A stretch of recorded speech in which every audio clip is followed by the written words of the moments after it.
All right, let's look ahead. We're talking 2026, and we're going to tackle the one question that can pretty much define your career in tech. Which programming language should you bet on? Let's just dive right in. I mean, this is it, right? This is the question that floods every single forum. It can totally stop you in your tracks before you even start. And with how fast things change, picking a starting point can feel, well, impossible.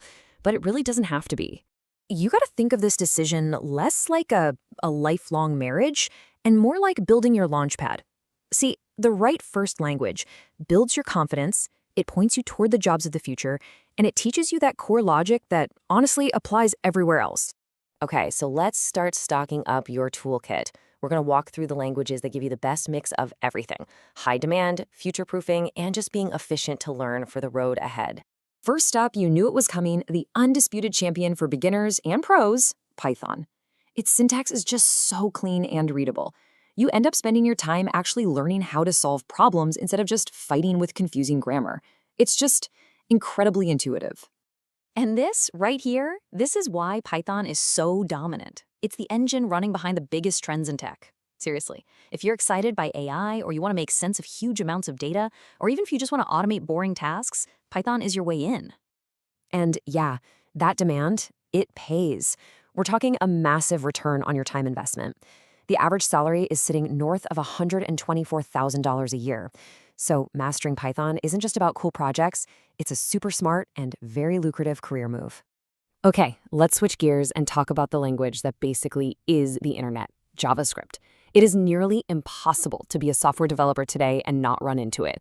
It's the magic that makes every website you use feel alive and interactive. What's really wild is just how massive its scope is. I mean, from the buttons you click on a web page to entire complex applications that run in your browser and on servers with Node.js. JavaScript is just everywhere. And for new learners, seeing your code visually change a web page right away, that's incredibly rewarding. So, being the backbone of the web means proficiency in JavaScript is always in high demand. And that translates to a solid average salary of over $108,000. It's a really stable and valuable skill to have in your back pocket. Now, you really can't talk about modern web development without bringing up its sibling, TypeScript. The best way to think about it is it's JavaScript, but with a superhero cape on. It adds a bunch of rules that help developers catch common mistakes and typos before the code even runs. When you're working on huge, complex projects, this is an absolute lifesaver. Of course, the world of programming is huge, so let's do a quick lightning round of some other key players. If you want to build for mobile, you've got two main choices: Kotlin for Android apps and Swift for the entire Apple ecosystem. And look at those salaries. For big corporate software, Java is still an absolute titan. And if you're dreaming of building the next hit game in Unity, C# is your language. And finally, for the very backbone of the cloud, Go is a top contender for its sheer efficiency.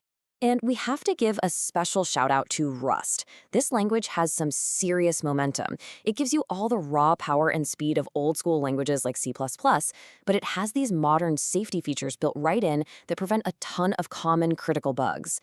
For anything where security and performance are just non-negotiable, Rust is the future. Okay, we've looked at all the tools. Now for the most important part of all this, figuring out which one is right for your journey. Because listen, the best language has nothing to do with hype. It's all about what you want to create. This is the question that just cuts through all the noise. Your personal goals? That's your compass. What problems do you actually want to solve? What kind of software actually gets you excited to wake up in the morning? So look, the most important takeaway is right here on this slide. This is your map. This is your cheat sheet. If you're fascinated by AI, you start with Python. Easy. Dreaming of building the next big thing on the web? Start with JavaScript. Want to create an iPhone app? That's Swift. A blockbuster game? C#. Just match your ambition to the right tool, and you are already on the right path. So you've got your destination picked out. Awesome. Now let's talk about the first few steps on that journey. Because making a decision is great, but taking action, that's everything. So here it is, a simple 4-step plan. First, just pick one language from that map.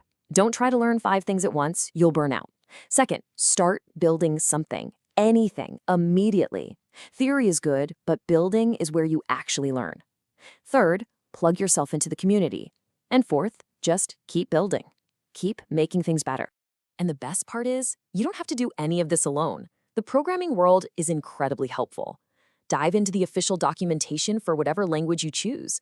Ask questions on forums like Stack Overflow and Reddit, and use amazing free platforms like Free Code Camp or Codecademy.